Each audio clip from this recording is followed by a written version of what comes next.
ஏண்டா நம்ம இப்படி நச நச நசன்னு சண்டை போட்டே இருக்கோமே ஒருவேளை சரி ஓகே நான் நச நசன்னு சண்டை போட்டே இருக்கேனே ஒருவேளை அந்த சண்டை எல்லாம் பெருசாகி நம்ம பிரியற அளவுக்கு வந்துட்டா நீ என்ன பண்ணி கன்வின்ஸ் பண்ணுவ?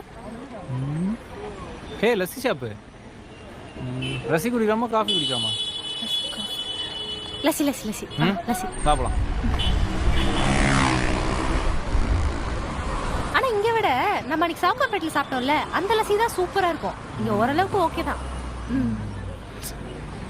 அவ்வளோதான். ரொம்ப சிம்பிள் ஒன்னெல்லாம் கன்வின்ஸ் பண்ணுறது. டே வெண்ண இது எல்லா டைமும் ஒர்க் ஆகாது. அப்போ ஒர்க் ஆகிறதுக்கு நாங்கள் வேற என்னங்க பண்ணுங்க? எவ்வளோ கோர்னாலும் இந்த மூச்சு நேரில் பார்த்தா போதும் எல்லாம் சரியா. சப்போஸ் அப்பயும் சரியாகலைன்னா நாங்கள் என்னங்க பண்ணிட்டோம்?